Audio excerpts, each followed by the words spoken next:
होतीच होती. त्यामुळे तुम्हाला मी श्रवण म्हणजे काय सांगितलं होतं. हो माऊली. आणि पावली ज्ञानभार म्हणतात की हे ऐकता ऐकता तुम्हाला ऑटोमॅटिक श्रवण काय, मनन काय, निधिध्यासन काय, हे श्रवण करताना आपोआप तुमच्याकडे ती ताकद येते मननाची, निधिध्यासनाची. आणि शेवटी ज्या ब्रह्मपदी वृत्ती राहण्याची म्हणजे मोक्षाची जी अवस्था आहे ती तुम्हाला येते असं बोलले ते. बरोबर आहे का? हो माऊली. हो. मग आपण श्रवण म्हणजे काय हे आपल्याला कळत नाही. तुम्हाला मी व्याख्या सांगितली का? मग आता श्रवण घ्यायचं का रात्री घ्यायचं सांगा मग कोणचं आहे ते. घ्या ना माऊली, आत्ता घ्या, सकाळीच घ्या. ठीक आहे. मनन, श्रवण, मनन, निधिध्यासन, तत्त्वम पदार्थ शोधन आणि लास्टचा मोक्ष. ही श्रवणाच्या माध्यमातून टप्प्याटप्प्याने बुद्धीचा प्रवास होत राहतो आणि या टप्प्यातून ती जाती आणि भगवंतापाशी तद्रूप होती ही मोक्षाची रीती.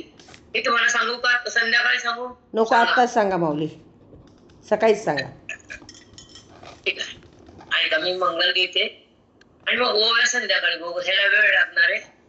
आजचा पाठ ह्याला जातो. जाऊ देऊ का? हो माऊली, चालतंय. चला.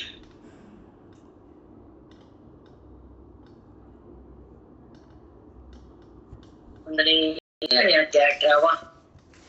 त्या अध्याय 18 मध्ये भगवंत अर्जुनाला भगवंतानं 700 श्लोकाचा भावार्थ हृदयात समाविष्ट करून दिला आणि अर्जुनाचा द्वैत भाव संपला.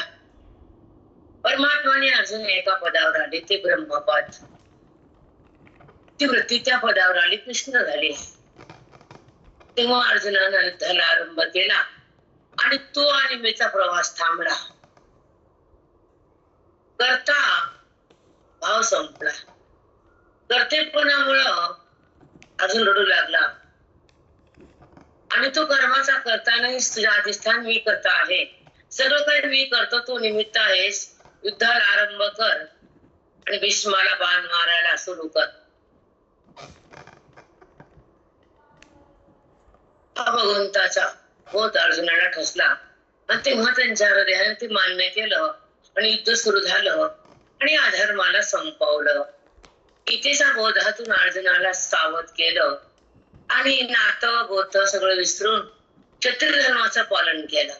तुझं जरी नातं असेल, तुझा जरी आजोबा असेल, तरीही अधर्मात पडून आहेत, त्यांचा नाश करावाच लागतो. की तुला ऐकावंच लागल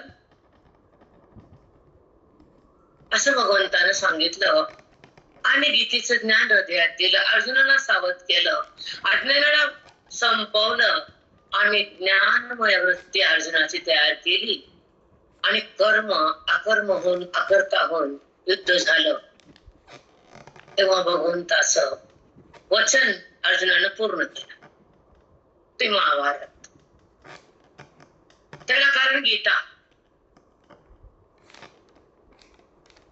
त्या भगवंताच्या मुखातला 4 वेदाचा सार म्हणजे गीता. तो बोध भगवंताने अर्जुनाच्या हृदयामध्ये स्थगित केला आणि अर्जुन पावन होऊन आपल्या ब्रह्मपदावर आला. कर्माला, देहाला सोडून कर्माच्या आतीत जाऊन युद्ध केलं. व्यवहार हा बाजूला झाला आणि अर्जुन सावध होऊन अधर्माचा नाश केला. हे कार्य भगवंताने अर्जुन आपण करून घेतलं. तसंच संतान साधकाकडून अज्ञानाला मारण्याचं कार्य करून घेतलं. त्यांना अधर्माला मारलं गीतेच्या द्वारे, इथं अज्ञानाला मारलं साधकानं बोधाच्या द्वारे.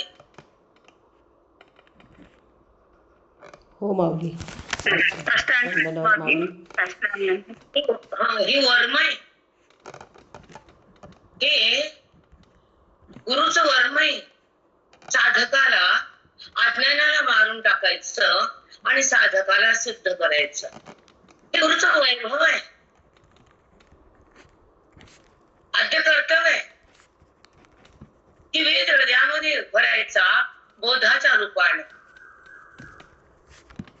आणि अंतःकरणाला बाजूला करायचं व्यवहारातून आणि अंतःकरण ईश्वरामध्ये समाविष्ट करायचं बोधातून.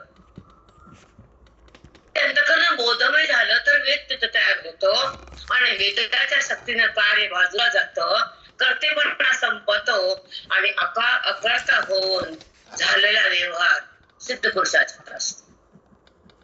हे ज्ञानाचं बोल आहे. ज्ञानाच्या पूर्व बुद्धी कर्त्यामध्ये असते, कर्माला धरलेली असते, देहाचा संबंध असतो आणि मनामध्ये विकाराचा विस्तार असतो, जीव भांबावलेला असतो, सुख दुःखाला झेपलेला असतो. तो बोधात कधीच नसतो, केवळ देहात असतो. हो माऊली. साष्टांग दंडवत. म्हणून त्या जीवाला बोधात घेऊन संत आत्मप्रसाद देतात आणि रामरूप करून ब्राह्मी स्थिती भोगायला आणून देतात. ते संत श्री संत सद्गुरु रंगनाथ महाराज. कारण वेदाचं ज्ञान सध्या लोपलंय, झाकलंय, कुणी देत नाहीये. हे भामट्या लोकांना कळत नाही, पागल जीवाला, की अधोरे साक्षात्कार करण्यासाठी द्वैताचा संहार करून गीतेचा बोध हृदयात भरून जीवाला तारून मोक्ष हृदयात भरून जे गुरुजी आता सुद्धा प्रत्येक जीवाला तारतात, हृदयातल्या अनादिकालच्या अज्ञानाला मारतात आणि हृदयाच्या आत वेदाचा सार भरतात, त्याला श्री रंगनाथ म्हणतात. हो माऊली. कृष्ण हरी. त्यांचं नाव गुरुजी. जे अनादिकालच्या जीवाचं दुःख संपवण्यासाठी बोध आणि वेद देतात, देह भावाला संपवून आत्मस्थिती प्रगट करून देतात, गीतेचं वैभव त्या साधकाच्या आयुष्यामध्ये पाऊस टाकतात, वेदांताच्या रस्त्यावर आणून अद्वैत साक्षात्कार करून द्वैताला मारून जीवाला तारतात. ते श्रीरंगनाथम गुरुराजवर्यम. कुणाची ताकद नाही कुणाची सध्याच्या काळात. कुणी सटरबोट काही बोला, आम्हाला सगळं माहितीये, नाटक सगळं माहितीये. तर युट्यूब मध्ये मी सगळे महाराज उलटे पालते केले, सगळे ए टू झेड.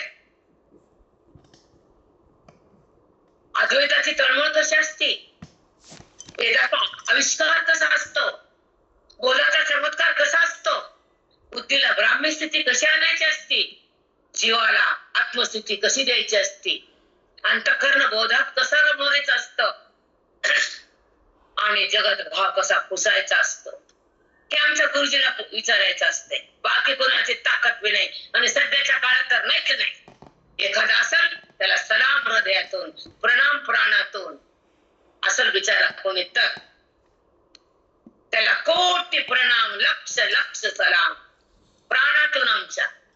कारण त्यानं वेद जीवन ठेवला, बोध प्राप्त प्रगट केला आणि जीवाला मोक्ष हातात दिला. त्याला प्राणातून प्रणाम प्रणाम. कारण असे उरलेच नाहीत बामटे सगळे.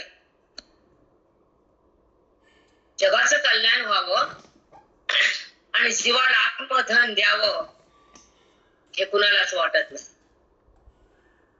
एखादा असेल कुठं कान्याकोपऱ्यात, कुठं असेल आम्हाला माहित नाही, ते पण नजरेला पडत नाही. बहिरंगा वाचून तोंड उघडत नाहीत ते लोक. त्यांना अंतरंगात नेताच येत नाही. तुम्ही मान्य करा नाही तर खड्ड्यात जा, आम्ही खरं बोलतो. असं त्याला मी सलाम आहे, नाही त्याची चूक आहे. पण वेद थांबवलेला आहे, बहिरंग होतो आलेला आहे. बहिरंगाने जीवाचं कल्याण नाही. अंतरंगामध्ये बुद्धीला ब्रह्मामध्ये प्रवेश करता येतो. लिहून ठेवत आहे असलं. बाकीचे पोते तरी आहेत का, काय वाणी बोलती, काय वेदांत येतो, रोज मिळतं फुकट. त्या बाईला काही कामधंदा नाही, रिकामबाई आहे. याच्यात तुच्छ भावना, काही बी भावना करा, आम्हाला त्रास नाही त्याचा. आम्ही आमच्या गुरुच्या परंपरेमध्ये जगतो, वेदाला जपतो आणि गुरुजीची परंपरा टिकवतात. हे आमचं धर्म कार्य आहे. मला काय समजत ते समजा. छाया असं बोलती, बरोबर बोलते. जे कलियुगात चालले ते अवडंबर सांगते. तुम्हाला पचत नाही ते बाहेर आवडवा. कारण तळमळ करणारे साधू असतात, मोक्ष देणारे संत असतात, ग्रंथ हृदयाकडे नेणारे, वृत्तीला ईश्वराचा स्पर्श करून देणारे एखादेच मायबाप असतात, सगळे नाही. हो माऊली, खरे. डगमगच नाही कोणाला कोणाची. 2000-3000 भंडारा काढायचा, निघायचं अंबाबाईचा जोगवा मागा. चला आपला विषय. काल माऊली ज्ञानोबा म्हणतात की ह्या गीतेचा बोध मी मराठी ओवीमध्ये आणलाय. इतकं सुंदर आणि आल्हाददायक आहे, मनाला सुखकारक आहे आणि बुद्धीला ब्रह्मरूप देण्याचं सामर्थ्य आहे, अशी माझी ओवी आहे. अशी माझी ओवी मी बनवली होता. ब्रह्मरसाचा त्या ठिकाणी परिपूर्ण त्या ओवीमध्ये बोध ओथंबून वाहतोय, अशी माझी मराठी भाषा आहे. आणि शेवटी म्हणले, हा मराठी शब्दामुळे ओथंबून भरलेला ब्रह्मरसाचा रस, ब्रह्मभावाचा रस गीतेला मी मागं टाकतोय, अशी एक ओवी आहे. तुमचा भेजा कमी तर आम्ही काय करू शकत नाही. तुम्हाला कळत नाही, तुमची चूक आहे. आम्ही सांगतो की आमच्या गुरुची कृपा आहे, आमच्या बी काही माती नाही. तुम्हाला हे समजत नाही म्हणून त्रास होतो. माझ्या मराठी भाषेच्या शब्दाचा जो मी एक ओवीच्या रूपाने एक अलंकार तयार केलाय आणि त्याच्यामध्ये ब्रह्मरस ओथंबून व्हायलाय, तो ब्रह्मरस त्या शब्दातून बाहेर यायलाय आणि साधक ते प्यायलेत, जीवनमुक्त व्हायलेत. ही ओवी माझी गीतेला पण मागं टाकते. हो माऊली, अगदी अगदी असं बोलत आपल्याला अगदी संसार करणाऱ्या बायकांना बरोबर टचच होत नसतं. ज्याला मुक्ती, त्याला भगवंताला भेटायचंय, ज्याला सुखाला भोगायचंय, ज्याला द्वैताला त्यागायचंय, ज्याला ब्रह्मरसामध्ये थांबायचंय, त्याला आपल्या स्वरूपाला प्राप्त करायचंय, त्याला गीता ओवी हृदयात न्यायचं कळतं. डोळ्यानं बघणं वेगळं आणि ओवी हृदयात नेणं वेगळं. त्या ओवीचा बोध मनामध्ये साठवणे वेगळं.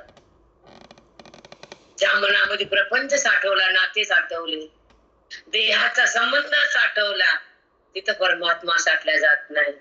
पण श्रवणाच्या भक्तीनं तो प्रपंच संसार बाहेर येतो, वृत्ती रिकामी होती, अंतःकरण पवित्र होत, ते गीतेच्या आत जात, ओवीला ते स्पर्श करत, ते मन राम होत, राम होत.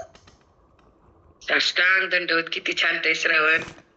साष्टांग दंडवत माऊली. तिला श्रवण म्हणतात. अभंग पाठ केले, सोडले कोणीकडे जाऊन कीर्तनाचे 1,00,000 रुपये ठरवले आणि ते वेदांत नसतं. नाही, मार्केट आहे ते परमार्थाचं. पण जिथं अनुभूती येते ते श्रवण. जिथं बुद्धीचा बाध होतो ते आत्मकल्याण. तिथं हृदयात हरीला अनुभवता येत ते गीता निधान. सुख दुःख अनुभवणं, बुद्धीला देहाला धारण करणं, मी माझ्या वृत्तीमध्ये तयार होणं आणि आत ईश्वराचा स्पर्श भोगणं. अलग बात आहे, अलग.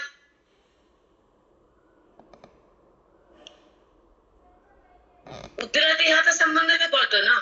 माझा देह देहापाशी राहती, माझं घर घराकडे जाती, माझी इंद्रिय इंद्रियापाशी थांबती.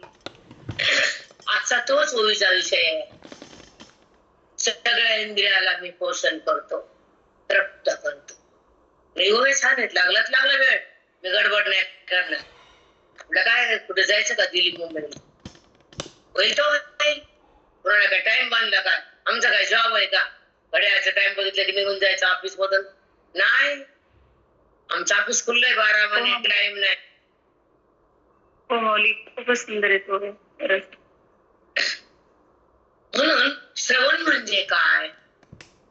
काय माऊली बोलले ओवीत, काय बोलले की इथेचा भावार्थ ओवीमध्ये आणलाय आणि ओवी ब्रह्मरसाने उथंबून गेली आहे आणि तो रस साधकाच्या हृदयात आलाय आणि त्या ब्रह्मरसाच्या शक्तीनं तुमचं श्रवण मनन निध्यासन भरून जातं, आपोआप तुम्हाला होतं, करायची गरज नाही. हे सांगितले काय?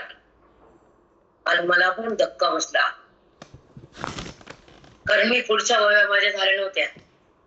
18 अध्यायाच्या 1000 ओव्यामध्ये चिंतन चालतं, अभ्यास. 800 ओव्या झाले तर राहूनच गेल्या आणि अमृतानुभवाकडे मी आले आणि 800 ओव्या तशाच राहील. मग अमृतानुभव आवडू लागला, ते आवडू लागला, तिथंच 12 वर्षाचा काल गेला. मग तुम्ही भेटले, हे सुरू झालं.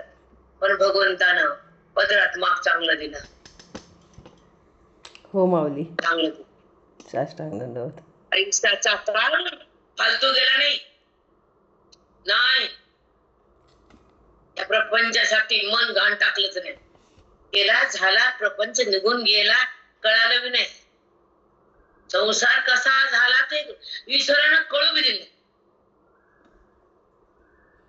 ही संताचा महिमा आहे, ज्ञानाची परिसीमा आहे, ही गुरुजीची ताकद आहे आम्हाला. हो माऊली. हा, आता प्रपंच बाजूला गेला, झाला, गेला, विसरला, टाकला, पण आत्मभोग भोगला. प्रपंच टाकला, आत्मरसात मन आलं. मी कोण त्याला भान आलं, जडाचं अस्तित्व संपलं. कारण ब्रह्मज्ञानाची शक्ती जडाचं अस्तित्व संपवते.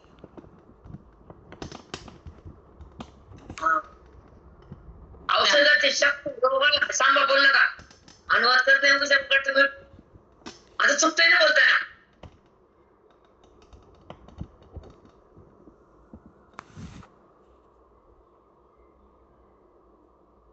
ब्रह्मज्ञानाची शक्ती देहाच्या अस्तित्वाला खतम करते, नष्ट करते. रोगाची शक्ती औषध नष्ट करते. पटापट मध्ये बोल नका, बोला कशा आपलं अनुवाद करा म्हणते येत नाही, सर्व सांगत आलं करा तरी बोला म्हणतो, बोला, मला विषांतर करते. औषधाची शक्ती रोगाला भस्म करते आणि बोधाची शक्ती अज्ञानाला भस्म करते. आता सांगा, बोध देत तर की मध्येच काढत काहीतरी काय म्यूट काढायचं कधी पण बोलताना पण. आतून स्फुरण असतं ते थांबलं जातं. आम्हाला येतं का बोलता? तर ठीक नाही तरी वाणी थांबत नाही. समजून घ्यायचा. हा सांगा म्हणलं, विचारते मी तुम्हाला, सांगा, बोला की बोलायचं. चला बोला ताई, मग शेवटचे 2 वाक्य. माई, औषधाची शक्ती रोगाला भस्म करते आणि बोधाची शक्ती अज्ञानाला भस्म करते. आलं माई बघा. आता म्यूट टाका संपलं. चढ आणि वेट स्वीट. कारण हे जे छोटे छोटे वाक्य तुम्हाला बुद्धीच्या द्वारे घेता येतात, तेव्हाच मुक्तीच्या घरात राहता येतं. त्या घराला बुद्धी सोडते, इथे नसते देहात. आता उदाहरण देते. ज्ञानी कसाय म्हणले भगवंत, ते वर्तत दिसती देही, ते वर्तत दिसती देही, ते देही ना माझ्या ठाई. हे उत्तर दिले नाही पलेवर. हो माऊली. ते देहात नसतात, ते माझ्या ठिकाणी असतात. कारण माझ्याशी एकरूप झालेत ना, ते माझ्यापाशी आलेत, देहातून भिन्न झाले, द्वैताला टाकलंय आणि अद्वैतात थांबले. माझ्याशी अभिन्न आहेत, देहाहून भिन्न आहेत. आता तरी कळतो काय शब्दाचा? पोत्या उलटल्या की वाटलं सगळं धन्य झाले मी. अरे नारायणा, त्या दिवशी हे वाचत आणि त्या दिवशी ते वाचत. वाचा, चांगलंच आहे, पण अनुभूती घ्या, अधिक चांगलं आहे. ज्ञानेश्वरी वाचली आणि अनुभूती आली. वाचवलं तुम्हाला गुरुनं. वाचून वाचावं, वाचून मरू नये. हो माऊली. चला, आता माऊली म्हणले ना की माझ्या ओळीमध्ये भावार्थ रस भरीत आहे, अशी ओळी मी तयार केली आहे. आणि असं ऐकता ऐकता त्या साधकाला श्रवण, मनन, निधिध्यासन हे तिन्ही आपोआप प्राप्त होत असं सांगितले. पण फळ भेटेल तेव्हा भेटेल, पण श्रवण म्हणजेच काय कळत नाही आपल्याला. कळतं का श्रवण म्हणजे काय? नाही कळत माऊली. मनन म्हणजे काय? निधिध्यास म्हणजे काय? तत्तम पदार्थ शोधन म्हणजे काय? एक एक सांगते, आज काय होणार नाही, थोडंफार सांगते, बोलायला देते. ऐका, श्रवण अवघड आहे, समजून सांगते तुम्हाला. श्रवण म्हणजे श्रवणेंद्रियाच्या द्वारे बोधाचा मधी प्रवेश, अंतःकरण. वेदाच्या ध्वनी लहरी, गीतेचा बोध म्हणजे वेदाचा ध्वनी, महावाक्याचा बोध म्हणजे वेदाचा ध्वनी. तो ध्वनी काय करतो? लहरीच्या रूपानं तुमच्यामध्ये लहरी म्हणतात, वेदास्पंदन म्हणतात. ते लहरी आत जातात, श्रवणेंद्रियाच्या आतून ते शब्द आत जातात, श्रवण म्हणतात. तो बोध आत जातो. आणि आत असलेला बुद्धी आणि बोध एकत्र होतात, वृत्ती आणि बोध एकत्र होतात, आणि आत तो बोध वृत्ती, आज्ञाती बोध आला.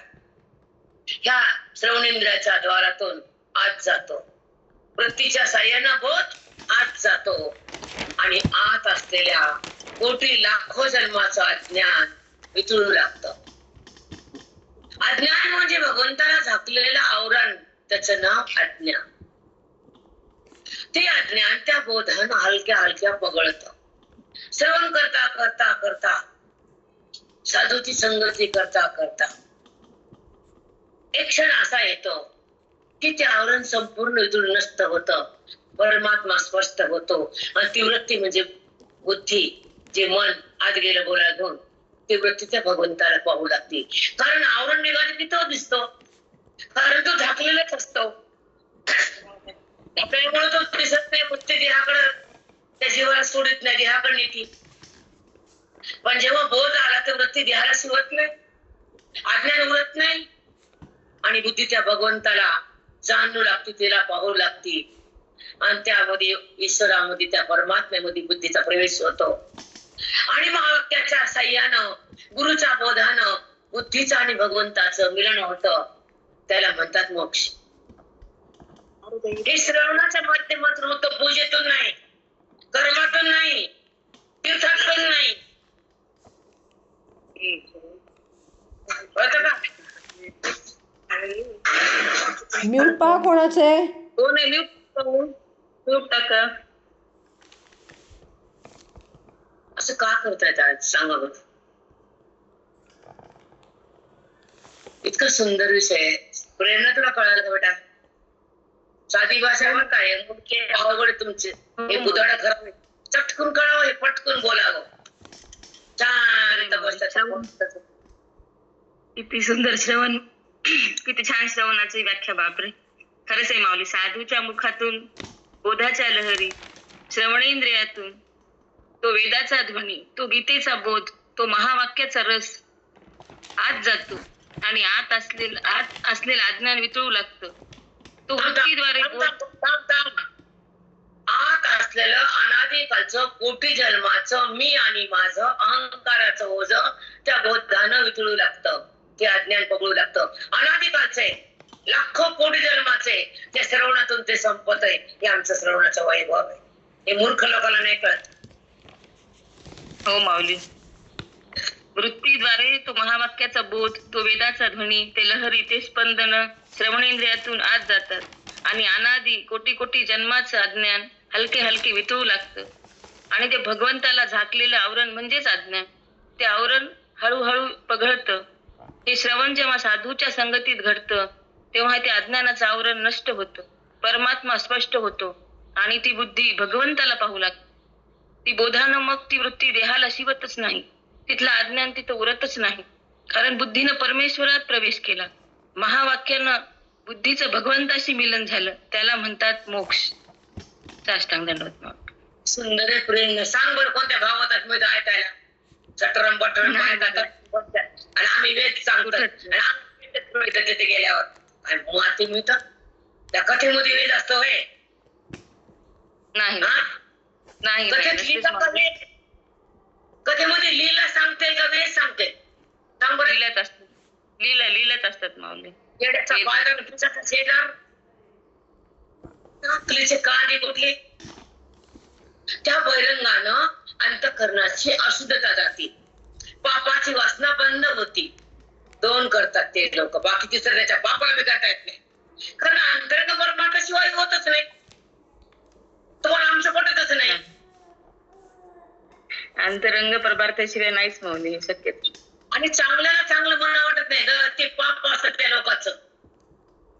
हो माऊली, ते आहे. चांगल्याला चांगलं कसं म्हणते, चांगलं म्हणते नाचू नाचू म्हणू नका आम्हाला, पण मुक्त नका म्हणू आम्हाला, न देणं न घेणं. काय करायचं तुमच्या बोलण्याचं? शब्दामध्ये यायला आम्ही रिकामे नाही. आम्ही आमच्या महिमेत जाणार. इथून पुढे आम्ही इंद्रियाला सोडून जगाला तोडून आमच्या महिमेत थांबणार. करायचं काय आम्हाला तुमचे संबंध करून? रिकामा बुद्धीचा विटाळ म्हणजे देवभाव. कळलं का? हो माऊली. हो माऊली, काय देहाचा संबंध म्हणजे विटाळ. या तुम्ही खरंच आहे माऊली. आम्हालाही नको, आम्हाला पण नकोय माऊली. खरी गोष्ट आहे. बहिरंग काय, अंतरंग काय, आत्मचिंतन काय, गुरुचा बोध काय, अंतःकरणाची बाधिता वृत्ती काय, मोक्षाची स्थिती काय, अज्ञानाची अवस्था काय. अज्ञान दुःख देतं, संत सुखाकडे देतात, ग्रंथ आत येतो आणि तो भगवंत जीव भगवंत होतो, कारण तो मूळचा असतोच. बाबावर काढली पाणी आहे, डोळ्याचा मोतीबिंदू काढणार नजर आहे, नजर आणायची. पडदा काढायचा का नजर द्यायची? पडदाच काढायचंय, पडदाच काढायचा. समजून घ्या बाबा. आता श्रवण ऐका, तुम्हाला सांगितलं की त्या भगवंताचा स्पर्श अंतःकरणामध्ये असलेल्या परमात्म्याचा कसा होतो आणि अनादिकालचा अज्ञानाचा डाग कसा धुतला जातो आणि संतांच्या संगतीमध्ये मोक्षाचा आविष्कार कसा तयार होतो. आता हा विषय संपला. आता आपण श्रवणाकडे जाऊ. श्रवण म्हणजे श्रवण कुणाचं करायचं? कथेचं का बहिरंगाचं का अंतरंगाचं? साधक अंतरंगाला बोलतो आणि वेदामध्ये थांबतो. देहभाव टाकण्यासाठी तो तगमग करतो आणि श्रवणामध्ये आयुष्य घालतो. मनाला तापवतो, वैराग्य संपादन करतो, वृत्तीला बोधात नेतो आणि देहाचा बाध होतो. तेव्हा तो जीव परमात्मा बनतो आणि जगताला सोडून त्याला पाहतो. त्याला दृश्य दिसत नाही, जगदीश्वर दिसतो. कसा दिसतो नंतर बघू, विषय दुसरा आलाय. आता आपण बघू श्रवण, पण हा पण विषय महत्वाचा आहे बरं का. सहज आला, सहज. तर मी काय करू? हो माऊली. हो सहज बोलणे ही तो उपदेश आहे माऊली. तयाचे बी 7 शब्द सुखी म्हणो इथे वेद, सगळा वेदच बाहेर येतो माऊली. काय करणार, थांबत नाही. आता श्रवण वेदाचं करावं, मुक्तीसाठी ते अगदी उपयोगी पडतं. तर त्याच्या संगतीत वेदाचं श्रवण ही खरी भक्ती आहे, उत्तम स्थिती आहे, आत्मज्ञानाची आत्मधनाची प्राप्ती आहे. तिथं काय होतं, कसं होतं, श्रवण कशाला म्हणायचं? ऐका. उपक्रम उपसंहार पूर्वक, थोडक्यात सांगते ना, सांगते. उपक्रम उपसंहार पूर्वक वेदांताच्या तात्पर्य निश्चयाला श्रवण म्हणतात. वेदांताच्या तात्पर्य निश्चयाला श्रवण म्हणतात. हे पुढचा भाग. आता पहिला भाग कसा? उपक्रम उपसंहार पूर्वक. उपक्रम म्हणजे सृष्टीची सुरुवात, जीवदशा, नंतर आत्मदशा. जीवदशा का? अज्ञानामुळे. आत्मदशा का? ज्ञानामुळे. मग उपक्रम, सृष्टीचा उपक्रम कसा आहे? सृष्टी कुणी मानली? जीवानं. सृष्टीचा भाग कोणी केला? संतानं. सृष्टीचा आभाग कधी झाला? ज्ञानानं. आणि सर्वत्र तो दिसला हरी तुमच्या शक्तीनं, हृदयाच्या भक्तीनं. आता हरी, बाहेर हरी. हरीने हृदय कोंडी आहे ना प्रमाण? हो माऊली. नाही आहे माऊली. हो माऊली, हो आहे. अवघा रंग एक झाला,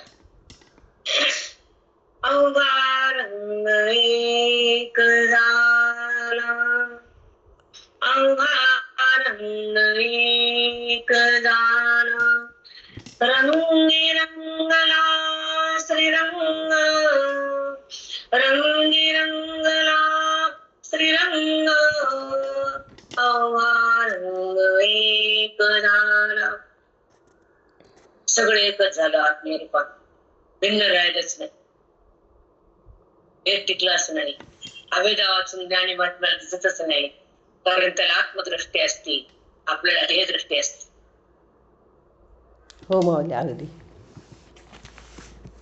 छोटे छोटे असे पॉइंट्स असं लिहून घेत जावं. पटकन झेपत असतं. पुन्हा आम्हाला पुन्हा येत नाही डबल डबल, पण तुम्हाला पुन्हा लिहिली किंवा वाचता येतं. पण काय किती सांगावं, काय समजत नाही. आता उपक्रम, सृष्टीची सुरुवात, सृष्टीचा पाठ होण्यासाठी श्रवणाच्या माध्यमातून वेदानं काय सांगितलं? हे जगत नाहीये, तूच आहेस. हरी जगत झाला, हरी जीव झाला, हरी शिव झाला. कुठं जगत आहे? तुमची भूमिका आहे बरं का, कितपत कळलं मला माहित नाही, पण आम्हाला सांगावं लागतं समजावून तुम्हाला. उपक्रम, उपसंहार, सृष्टीची उत्पत्ती आणि सृष्टीचा नाश. पूर्व वेदांत वाक्याच्या तात्पर्य निश्चयाला श्रवण म्हणतात. वेदानं सांगितलं की सृष्टीला उत्पत्ती नाही, सृष्टी दिसून खरी नाही, सृष्टी त्याच्या वाचून नाही, सृष्टी म्हणजे तोच आहे. सुरुवात झाली की आपण जगत आहे म्हणतो, पुन्हा भक्ती आली की देव आहे म्हणतो, ज्ञान झालं सगळा मीच आहे म्हणतो. किती छान माऊली. मग जीव बी नाही, जगत बी नाही, व्यवहार नाही, वृत्ती नाही, सगळा तोच. आणि तो मीच, ही अनुभवाची स्थिती म्हणजे मोक्षाचा भांडार, वेदाचा विस्तार.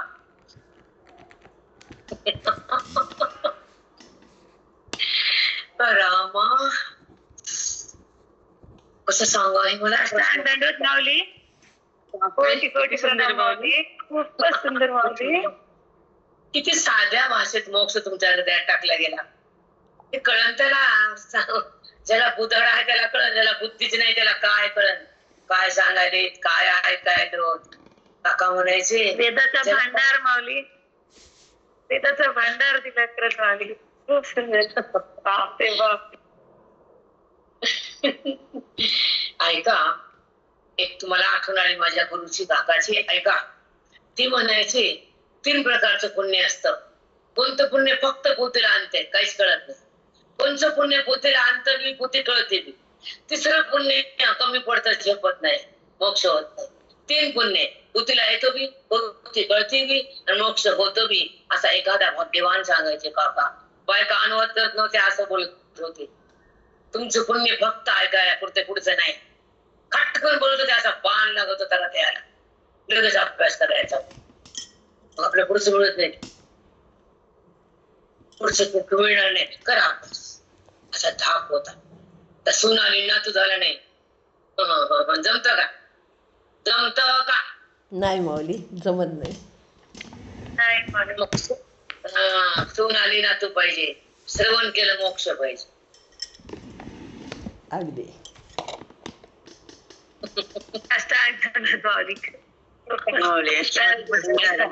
दंडवत माते, अनंत कोटी प्रणाम आहे तुमच्या चरणी. खरं धन्य आहेत माय तुम्ही.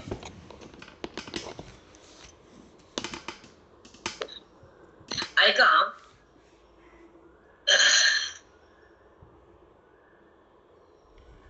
उपक्रम उपसंहार पूर्वक वेदांत वाक्याच्या तात्पर्य निश्चयाला श्रवण म्हणतात. वेदांताच्या वाक्यानं जगत काय आहे आणि जगत कसं नाहीये, दिसतं तसं नाहीये, सगळा तोच आहे. हा व्यवहार वृत्तीचा आहे. अज्ञानामुळे जगत दिसतं, सृष्टी आहे वाटती, पण दृष्टी आल्यावर सृष्टी नसून तोच आहे वाटतं. म्हणून वेदांत वाक्याच्या तात्पर्य निश्चयाला वेदानं काय तात्पर्य काढलं की सगळा तोच बनला, जीव बी तोच बनला, शिव तोच बनला, जगत तोच बनला, ओवी तोच बनला, गीता तोच बनला, कृष्ण तोच बनला. तात्पर्य निश्चयाला, वेदांत वाक्याच्या तात्पर्य निश्चयाला जी बुद्धी ग्रहण करती त्याला श्रवण म्हणतात. शब्द अवघड येतं पण ते 30-32 वर्षापासून पाठ झाले ते आम्हाला कठीण नाही. तुम्हाला काय चाललं माहित नाही, पण गोंधळ होते मला कळालं की नाही. कारण हे श्रवण आम्ही आयुष्यभर केले. तुम्हाला कितपत कळालं आम्हाला माहित. 30-32 वर्षाचं जी वाक्य 32 वर्षाखाली ऐकली आहे. 32.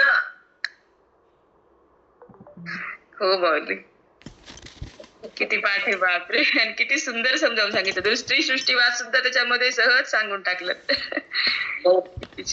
तुला सांगा श्रवण म्हणजे काय, तू सांग प्रेरणा, मग बाकीच्या बायकाला कळेल. हो माऊली. उपक्रम उपसंहार पूर्वक वेदांताच्या तात्पर्य निश्चयाला श्रवण म्हणतात. वेदांत म्हणजे वेदांत वाक्याच्या तात्पर्य निश्चयाला श्रवण वाक्य. उपक्रम उपसंहार पूर्वक वेदांत वाक्याच्या तात्पर्य निश्चयाला श्रवण म्हणतात.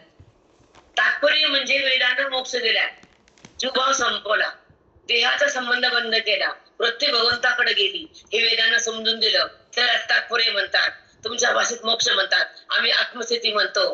ही श्लोकाची ही वैभव आहे गीतेचं, ओवीचं फल आहे, गीतेचं वैभव आहे, संताची संगत आहे आणि श्रवणाची भक्ती आहे, वेदातून मुक्ती आहे आणि जीवाला आत्मप्राप्ती आहे.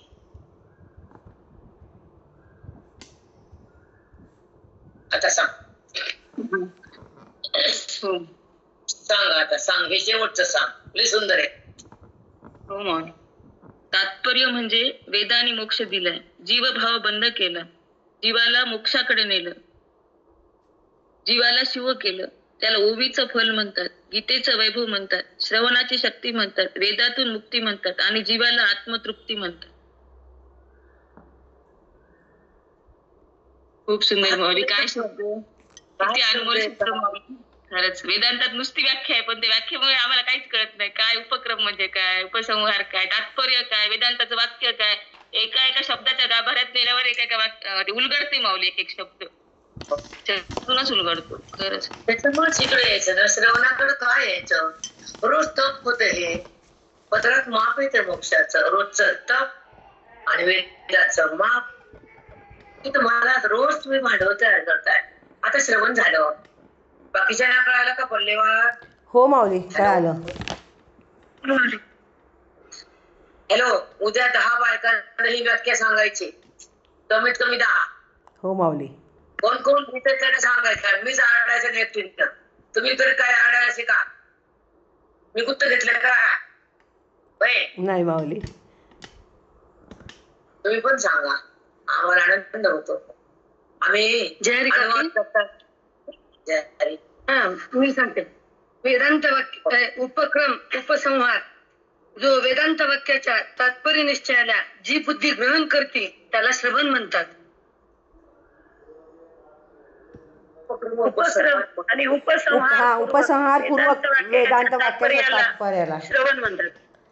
तात्पर्य निश्चयाला, तात्पर्य निश्चयाला, तात्पर्य निश्चयाला. हो मग श्रवण. यस यस, छान आलं.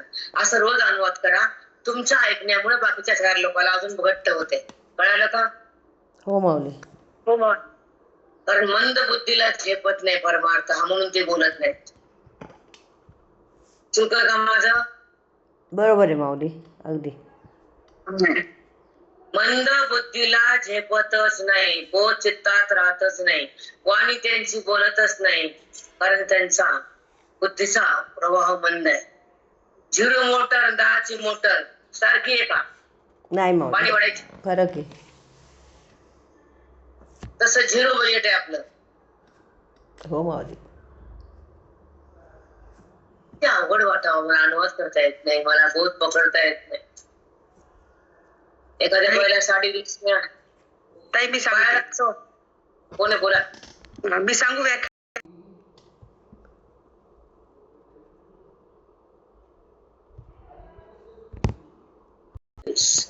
हे स्वानंद भोगाची सेल, हे स्वानंद भोगाची सेल, भरतयाशीची देईल, सर्व इंद्रिया पोषवील, सर्व इंद्रिया पोषवील, श्रवणा करवी, श्रवणा करवी. ज्ञानोबा सांगतात, ह्या ओवीचं जे श्रवण करतं, बुद्धीला रसपान करते अमृताचं, ज्ञानाचं. मग काय होईल? श्रवणेंद्रिया पोषवील, हे इंद्रिय आहे श्रवणाचं, ते सगळ्या इंद्रियाचं पोषण करेल. सगळे इंद्रिय शांत होतात, निवांत राहतात आणि विषयाला सोडून त्या स्वरूपाकडे येतात. की आमची ओवी असं करेल. जे इंद्रिय अतृप्त असतात, विकारामध्ये असतात, देहाच्या संबंधात असून विषयाकडे धावतात, त्या इंद्रियाला हे श्रवण तृप्त पोषविल, ते इंद्रिय शांत होतील, तृप्त होतील. त्यांना विषयाची आठवण येणार नाही, त्यांच्यात विकार होणार नाही. कारण आमचं श्रवण असंच आहे की विकार रहित इंद्रियाला करतं, आकारातून इंद्रिय बाहेर येतात आणि शांत होतात. इंद्रिय शांत झाले की वृत्तीमध्ये विकार नाही आणि ती वृत्ती इंद्रियाकडे जात नाही आणि व्यवहार झाला तर इंद्रियाकडे पाहत नाही. इंद्रियाचा व्यवहारातून बाहेर येते, स्वरूपाला धारण करते आणि स्वमध्ये थांबते आणि आपल्या आपल्या महिमेला भक्ती. हे श्रवण आमचं तुम्हाला फल देतं असं माऊली बोलतात. ओवीतून सांगतात, हृदयाला कळतं आणि श्रवणाचं फल बुद्धीला भोगता येतं. हे आमच्या मराठी भाषेचं वैभव हे माऊलीनं सांगितलंय.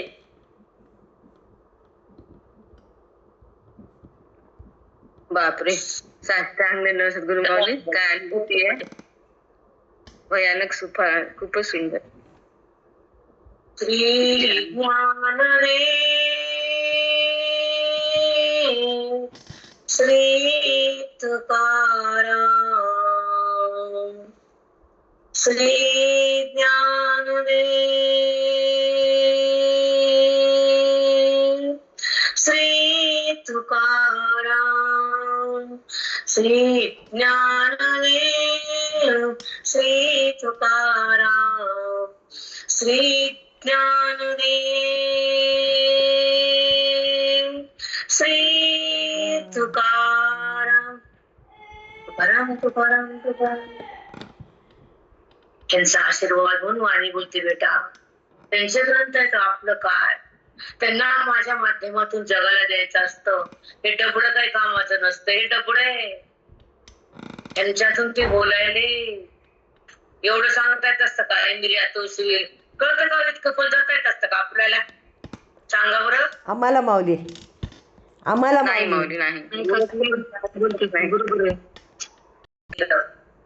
हा जो स्वानंद भोग आहे ना, जेव्हा वृत्तीला घेता येतो ना,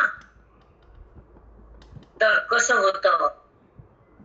बोलते अशी देईल ही माझा आत्मानंदाचा भोग, ही माझी ओवी देत प्रत्येक जीवाला. अंतःकरणामध्ये केवळ आत्मभोगाची संपत्ती या ओवीने दिली आम्हाला. हे देईल अशी ओवी तयार केली असं माऊली बोलते. आत्मभोगाची तृप्ती, मनाला मुक्ती या ओवीने देता येते. आत्मभोगाची सेल भलते अशी देईल, सर्वेंद्रिया पोषवील, श्रवणा करवी.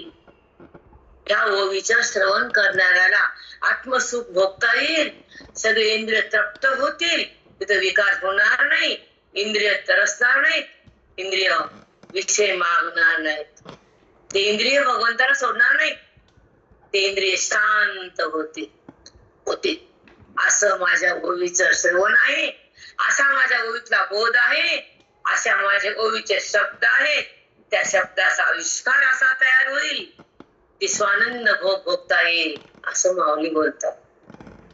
काय सांगावं अजून त्यांना सांगा तरी आपल्याला कळणं, माऊली बोललेले कळणं, शब्द सुद्धा थांबत नाही. माऊली काय बोलते ते सांगता येईन तर अनुभव कसा येईल बाबा? सांगा, चुकलं का माझं? नाही माऊली बरोबर आहे. नाही नाही, अनुभव ओवी कळाल्याशिवाय अनुभव येतच नाही. ओवीच काय सांगते ते कळणं तर अनुभव तुम्हाला भोगता येईल का? जागवान बाप्पा 50 गेले, 60 चालले, 65 सरकायले, 70 संपायले, तरी अनुभूती नाही. वाईट वाटावं. तसं कोणी बोललं की हृदय कासायच होत. तसं अज्ञान आहे म्हणून कासायच होतं का आपलं मन? ते म्हणते अज्ञान असो नसो, संसार थाटायलोत, लग्न करायलोत, घर बांधायलोत, फलाट घ्यायलोत, मातीत जायलोत, हो आहे की नाही? हो माऊली. हो माऊली. याच मातीच होणार आहे रूपांतर ना. याच उद्या माती आहे का काय सोनं होणार आहे सांगा? मातीच होणार माऊली. ह्यांच्याकडून होईल तेवढं काम करून घ्यायचं परमार्थाचं. आपण संसाराचं करतो, उठलं की मग झोपूस तर तेच पिढा. तुझ्यासाठी कधी जगती बाई? आपलं आयुष्य आपल्यासाठी असावं. साधूच्या संगतीत, श्रवणाच्या भक्तीत, वेदाच्या शक्तीत, आत्मतृप्तीत आपण जगावं.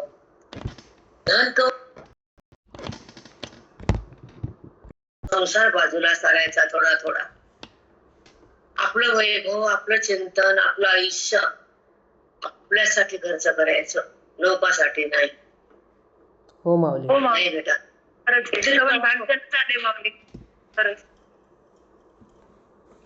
इतकं सोपं आहे का? तुमचं भाग्य आहे. काय होईल लागते काय? अरे बाप, किती भाग्य गुरुजींचं ऐकणाऱ्या लोकांचं. 100 बाया निघून गेल्या, 2 फोन ठेवायची, 100 बाया बाजूला गेल्या. केवळ पाप म्हणावं त्यांना, पाप. गुरुजीचं सोडायचं, लोकांचं ऐकायचं.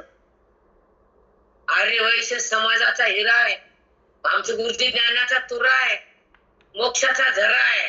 त्यांना सोडलं, कॉलेजचं पोरग पकडलं.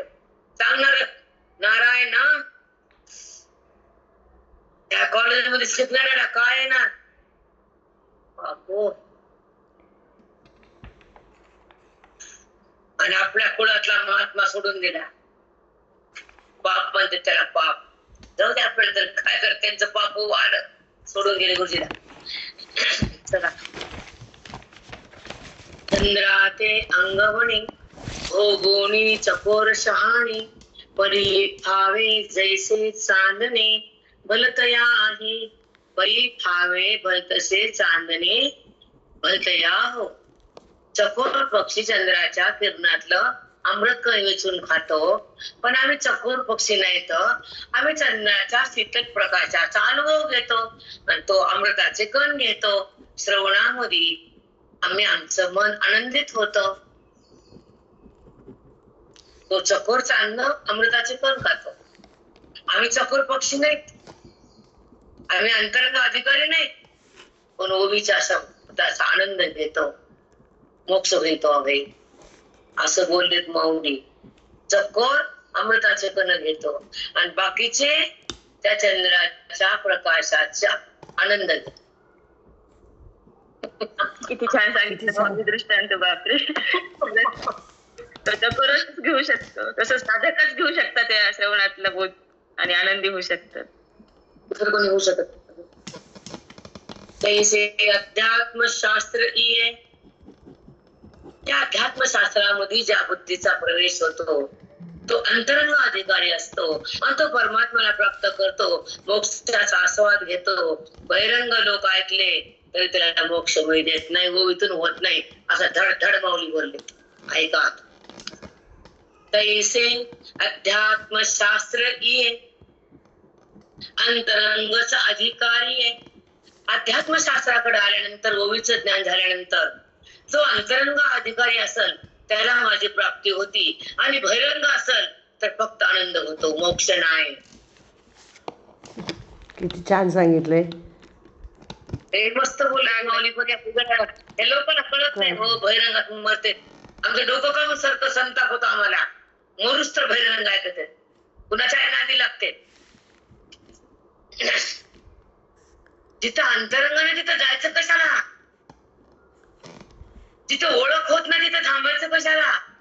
जे आपल्या पैशावर कमाई करतात त्याला भेटायचं कशाला? 4,000 लोकांतून 2 कोटी कमाई. तुला बोध द्यायला आलं का तुझ्या पैशाला घ्यायला आलं ती? सगळं कळून नाटक करतात लोक त्यांची. परंपरा त्यांची परंपरा झाकून टाकती. आम्हाला वास येतो. मोहरी झाकल्यानं वास थांबतो का? नाही थांबत माऊली. आम्हाला वास येतोच मोहरीचा. म्हणून अंतरंगाकडे यावं. जाऊ द्या, काही न केले, फक्त तिथं जाऊन बहिरंग तरी केला. धुतलं अंतकरण. अंतकरणाचा वाद नाही. अंतकरण धुतलं, पापाचं पाप धुतलं गेलं. थोडंफार एका जन्मात जात असता का पाप? कोटी कोटी पाप केले, लाख लाख जन्मात कोटी कोटी पाप. अवघड आहे, सोपं आहे काय? जन्म किती घ्यायचे, वासना कशी टाकायची, अंतरंगात बुद्धीला कसं न्यायचं, स्वरूपाच्या ठिकाणी कसं थांबायचं, अवलोकन चिंतनाचं कसं करायचं, आपल्या महिमेत कसं जगायचं आणि स्वसुख कसं भोगायचं. रस्त्यावर पडले काय आत्मसुख? बहिरंगातून आत्मसुख मिळत असतं वय नारायण. फक्त अंतकरणाची अशुद्धता जाती, शुद्धता येते. अंतकरण राम होत नसतं बहिरंगाने. आणि मरुस्त तेच ऐकायचं, त्यांना आवडतं. त्याच्यापाशी तेच असतं, ह्यांना हेच घ्यायचं असतं. सारखेच असते दोघं जण, खौट खोबरं कटाळे गिराय दोघं सारखेच. आता ऐका, अध्यात्मशास्त्र ये अंतरंगच अधिकारी आहे. जो अंतरंग त्यालाच माझी प्राप्ती होईल. परिलोक वाक चातुर्य होईल सुखया. जो अंतरंग नाहीये ते वाक शब्दाचं त्याला चातुर्य होईल आणि थोडं सुख मिळेल. आत्मसुख नाही, थोडं सुख. असं बोलली बहिरंग लोकाला. ऐसे श्री निवृत्ती नाथे गौरव आहे जी साचे. ग्रंथुनो हे कृपेचे वैभवतय. बघा, असे श्री निवृत्तीनाथ हे गौरव आहे साचे. आमच्या निवृत्तीनाथाचं हे ज्ञानाचं वैभव आहे, भांडार आहे. हे आम्हाला कळाले. खरं साचे म्हणजे खरं. पुन्हा ग्रंथ नवे हे कृपेचे वैभव ते. हे ग्रंथ नाही ज्ञानेश्वरी, हे वैभव आहे सुखाचं, भांडार आहे ज्ञानाचं. हे आमच्या ओवीचं फल आहे. ज्ञानोबा सांगतात की माझ्या निवृत्तीनाथांना माझे गुरु त्यांनी मला ही ज्ञानेश्वरी लिहायची प्रेरणा दिली. हे वैभव आहे, ऐश्वर्य ज्ञानाचं. त्याला ओवी म्हणतात. ओवी म्हणू नका, ज्ञानाचं ऐश्वर्य म्हणा, मोक्षाचं फल म्हणा, जीवाचं खरं रूप म्हणा, ज्ञानाची सिद्धी म्हणा, साधकाची परिस्थिती म्हणा. ज्ञानेश्वरी ऐश्वर्य सुखाचं, ज्ञानाचं, मोक्षाचं, वेदाचं. काय शब्द आहेत, काय बोला तुम्हाला. स्वामी बोलताय. सुखाचं ज्ञान छान शब्द घ्या वाटतात, किती छान आहेत. बापरे, ज्ञानाचं भंडार. खरंच आहे बोलली. सुखाचं वैभव, ज्ञानाचं ऐश्वर्य, मोक्षाचं फल, जीवाचं खरं रूप, ज्ञानाची सिद्धी, साधकाची खरी स्थिती. काय शब्द आहेत, अनमोल अनमोल आहेत पावली. खूप सुंदर. चला आम्ही थांबतो, 1 घंटा झालाय. मंडळी विठ्ठल श्री गुरु ज्ञानदेव तुकाराम. चला, इथून थांबा, बोलू नका.